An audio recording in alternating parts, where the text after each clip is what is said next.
Hello, this is Paul Jones, and I'm here to present to you a second part of lesson number 2.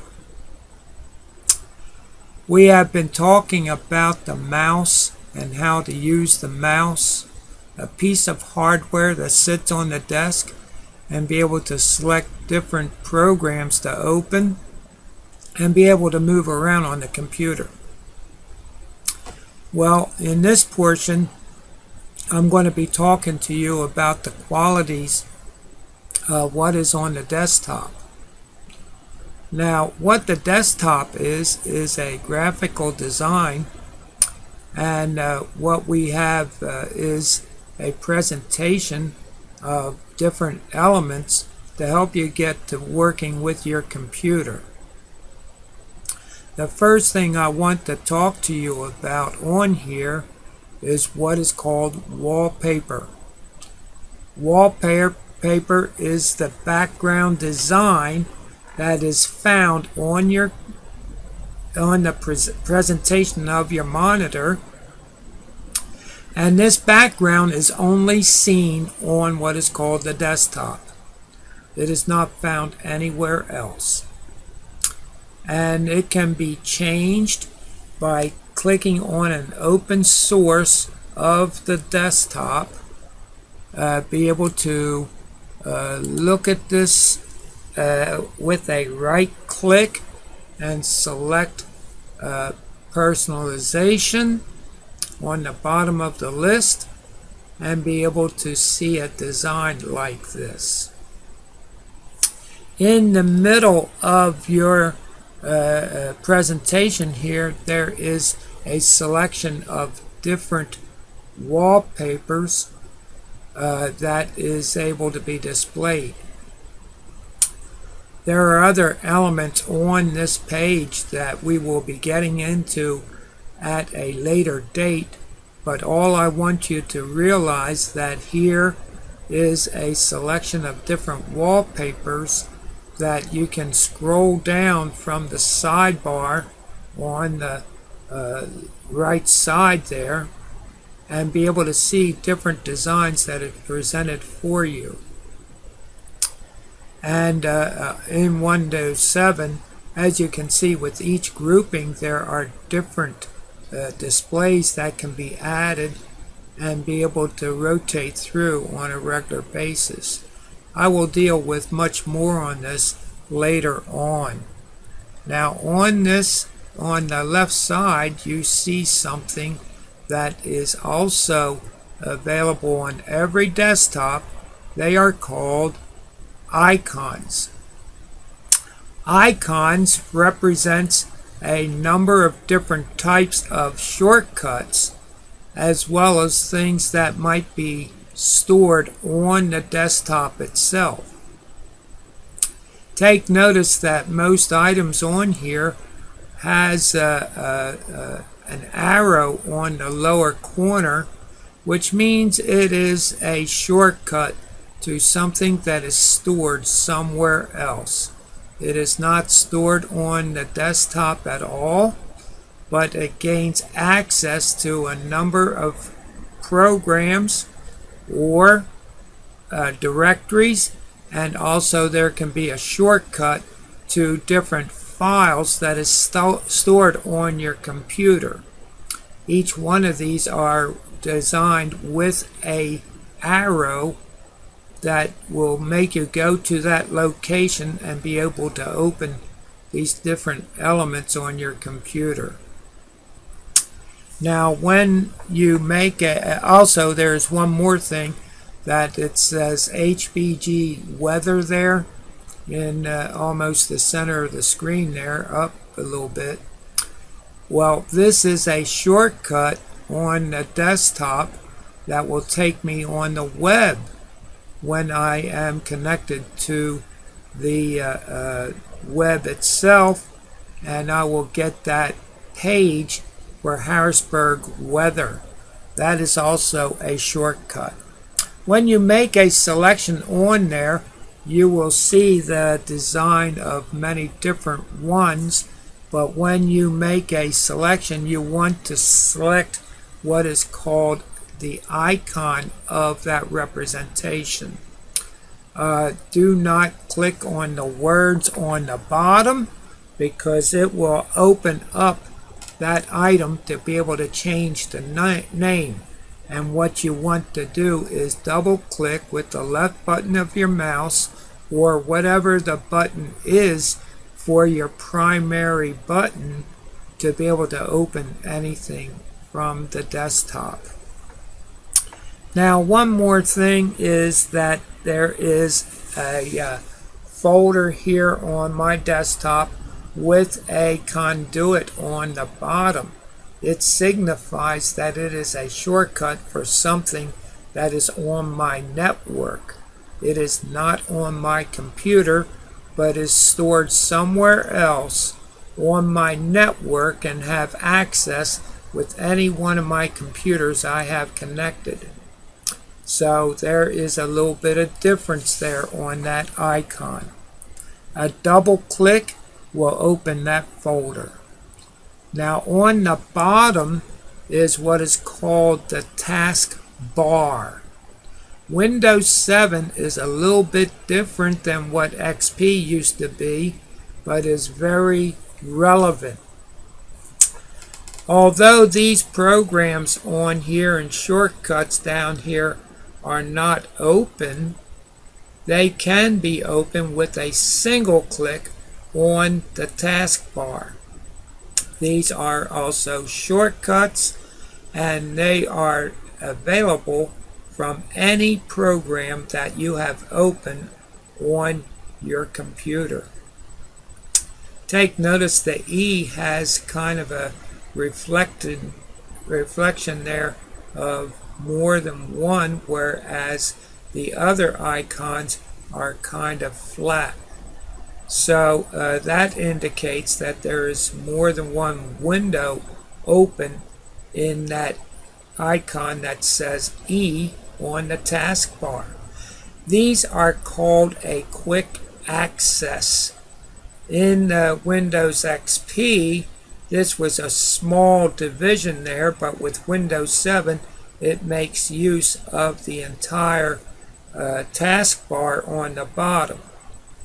And we'll look at a couple other elements here and take a look at what is called the Start button.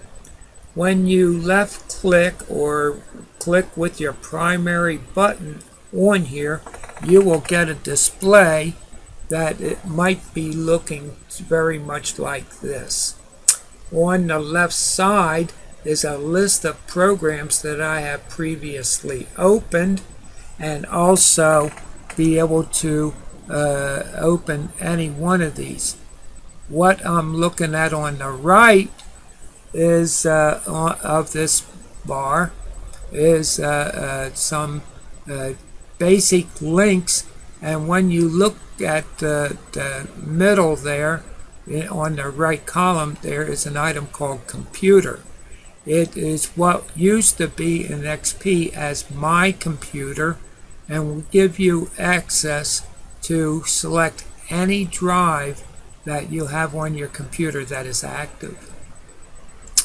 Now I'm looking at the next slide here that displays the elements of how the taskbar is set up.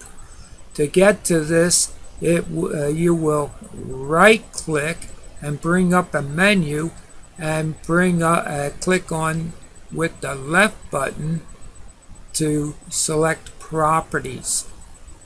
When it comes up, it'll be initially started as the start menu, and what we want to do is make another selection here. On these tabs here, you want to select task bar. Now, one of the problems that people have is that they tend to have the taskbar to move around on the screen, that it could be on the left, on the right, or on the top, and they don't have any knowledge of doing that themselves. Well, this can be corrected by having it on the bottom and making a selection in the checkbox there, that says lock the taskbar. When this is selected, that taskbar will not move to any other location than on the bottom of your screen. So if you run into a problem like this, you can have that taskbar locked to its position and will not move around by accident. Another feature is to deselect this and move it to one side or the other if you desire, and then turn it back on when you have it in the location that you would like it to be. And that way, when you have this checked, it will not move from that location of choice. The next part down on here is auto hide the taskbar. When you're on any program and that taskbar is taking up a little bit of space down at the bottom, you can select this box here, auto hide the taskbar, and it will disappear until you take the mouse down to that border and the taskbar will be seen one more time. Also, there's another selection there where you use small icons. This taskbar could fill up quite a bit, and if it has another program open, it will have a roll button there to see a second line. However, if you select use small icons, everything will be on one display again. Now on this other part down here, taskbar location on screen, when you lock the taskbar, you can select it to stay on the bottom, or when you use the drop down arrow, you are able to have it be kept at the left, the right, or on the top, wherever you want it to be. And it'll stay there. It will not move away from that location. Again, I'd like to remind you that to lock the taskbar selection has to have a check mark in that box above it. Now, one thing we want to look at here also is to preview desktop with Arrow Peek. And what Arrow Peek, this is a new thing that is in Windows 7 that was never in XP. What it does is it will display different screens on your desktop that will show what different windows are open, and when you move a mouse on top of these that come up when you hold the mouse over top of the program on the taskbar, you'll be able to move the mouse on any one of these and it'll display what they are in the full screen mode, and when you get to the one you want, you will left click on it and select it. Otherwise, if you move the mouse away from this, it'll return to what it was previously. So that has been a big advantage when you're working with more than one window on the web, or if you're working with more than one document at a time.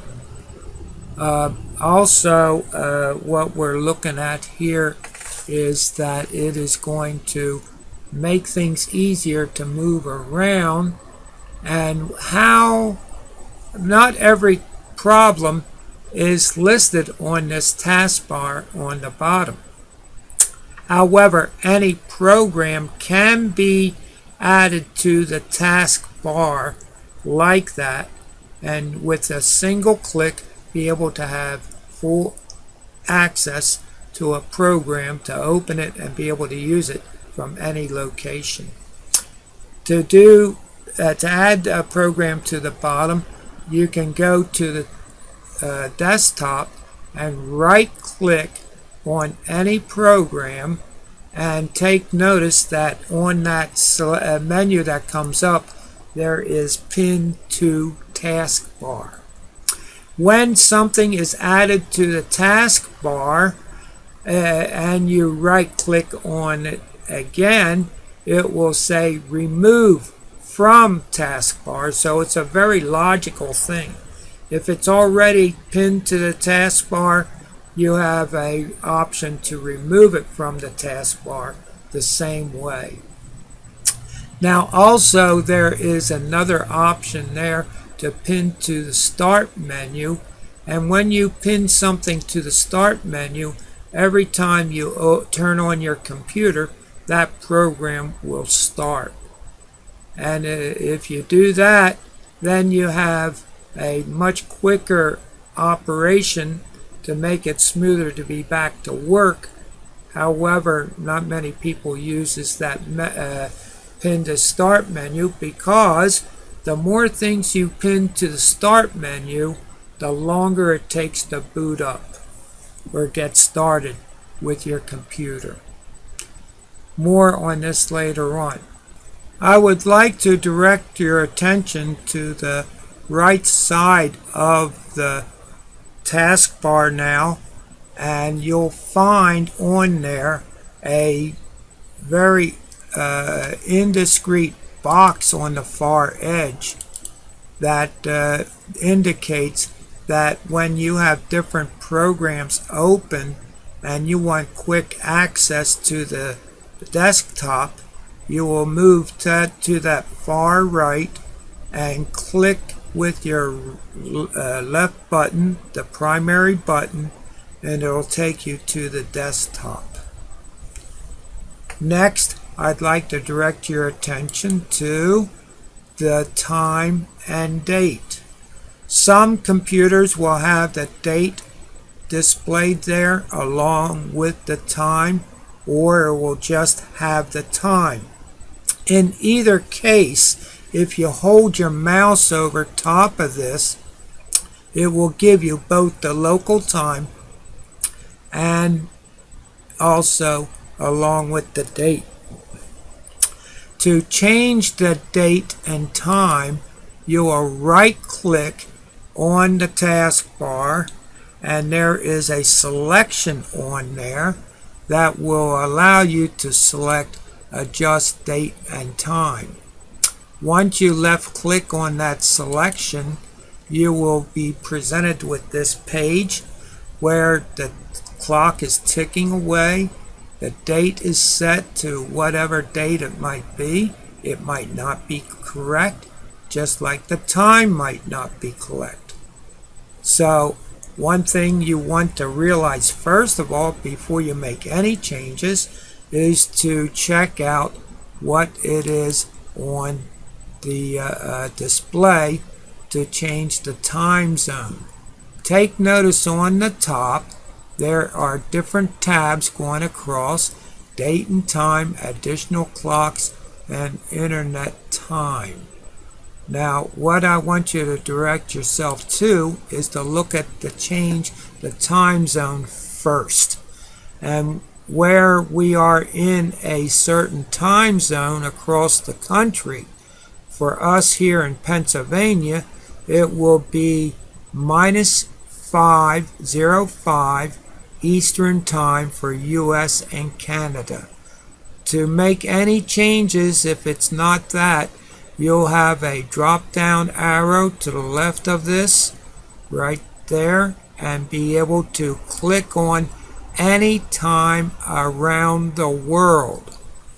And our time is minus 5, but as you use the scroll bar on the left, you'll be able to select any time around the world to be able to conform to where you are located.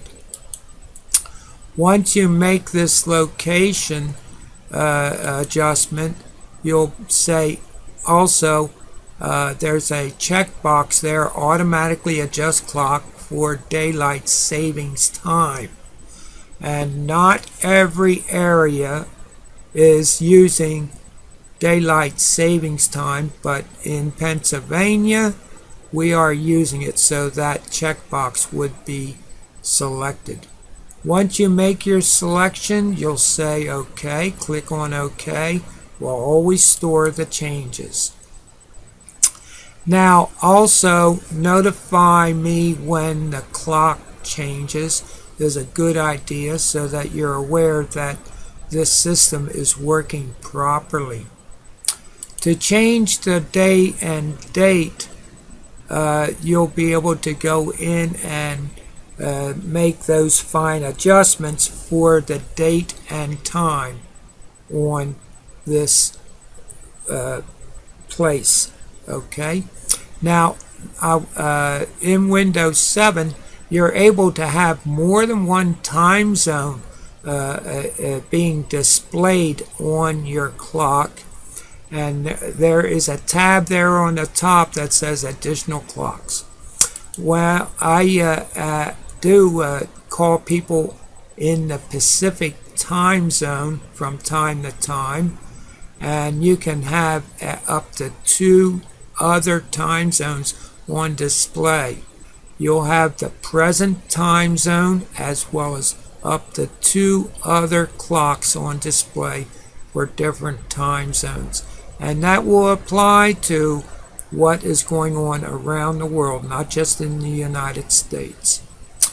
So to set this, you'll be able to go ahead and make a click on the box that you want to show. And what I have here is Pacific time in US and Canada.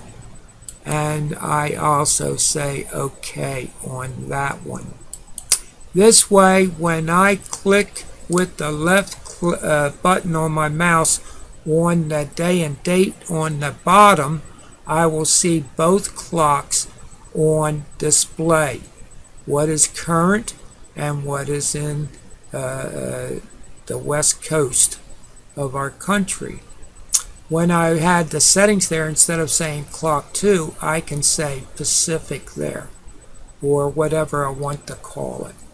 I can put somebody's name there that I call on a regular basis, and when you want to call them, there's a comfortable time for them, and that is on display here. That's a real neat thing. So with that in mind, we also have the next item over is a display for the loudness of your speaker, or if it is on mute, that will also be X'd. Have some kind of an icon on there that signifies that it's turned off. When you want to change the volume, very many keyboards have keys on there to increase the volume or decrease it. But if you're not able to use those, maybe you'll want to use the left button on your mouse to open a window that will slide up and down and adjust your sound. Also, there is other accesses to be able to adjust different parts on the sound card in your computer. Next one over is this is displayed on any computer that has a network a wireless card. Both my laptops and my desktop has a wireless card on it, and this icon here shows me how strong that signal is. Now, in the case of a laptop, like I'm doing this design from, if I click on that, it will give me a list of available networks, and when I go to coffee shops or bookstores or different places that feature Wi-Fi connectivity, I see that on the list and be able to connect to whatever I want to. This I do when I am not home and don't have access to my Wi-Fi at home, but I will use it in other locations as they permit it. Very often when you connect to a Wi-Fi connection, you might need an access code to log in and make use of it. So that is determined with different facilities that have that service available. Now over here we have a help window that will open. This is different for the different computers that we have. If you have a Dell or HP or whatever kind of laptop that you have, this will be different. And also remember that also on your computer, the F1 key is a universal key to seek help from the desktop. It'll be for Windows, but if you're in a specific program, it'll also bring up a help level for that program you're trying to use. So keep in mind of the F1 key, and right here it is different for all computers that is manufactured from different companies. Well, this is also available for a good way of finding utilities on your computer, and be able to, the manufacturer might have some built-in utilities to be able to update or do certain maintenance on your computer. Well, this has been a breakdown, a quick breakdown for how to recognize the different elements on your computer as far as the desktop is concerned. These things are available only on the desktop, but the taskbar will go along with you as you go on the web or into different programs, unless you have it set to auto hide.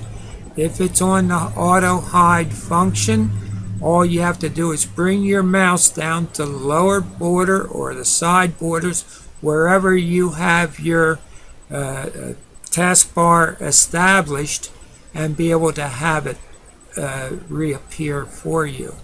From there, you can be able to have access to anything on your computer and be able to open different programs.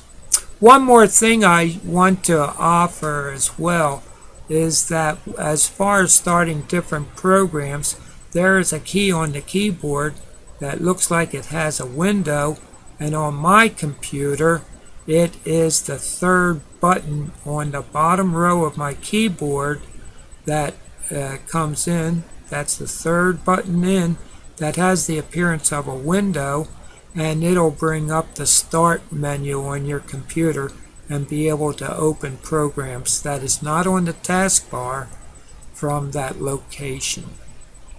Well, I hope this explanation has helped you understand what the computer is when you first turn it on and you're with the desktop with nothing open, what to do next.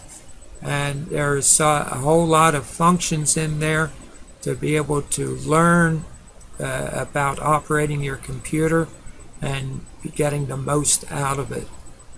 Remember, on Windows 7, that little box on the far right to get to the desktop from any location, any program you have open, is always there, and not many people know of it. So this is something to be aware of. This is Paul Jones. I invite you to look at the other things that I have on YouTube and also on the websites. And also now I am presenting different movies of different things that this will be added to that collection. With the DVDs, you're able to play them on your television if you have a DVD player, and with a computer on the side, you'll have a classroom situation. If you're interested in any of these DVDs and would like any, I am asking $5, and that is for each DVD, which features each step of the studies with this. course that I have presented online. And I appreciate you connecting with me. And if you have any ideas, let me know. Use that response button. Use that ask a question. Let me know something that's going on that I can help you a little bit better. My name is Paul Jones. I am with the First Church of the Brethren. We have classes there with presently 5 classes a week that presents these ideas, and they are established on Wednesday and Thursday. On Wednesday and Thursday they are at 10 o'clock in the morning and 1:30 in the afternoon, and on Thursday we have a 7 o'clock in the evening. So if you're in the Harrisburg area, I encourage you to come to these classes. They are free, and we do offer in your attendance the chance to have a free computer for those who are in need. This is Paul Jones one more time, and I'm looking forward to having you come to our classes that I might meet with you and be able to deal with any question that you might have. Thank you, and until the next time.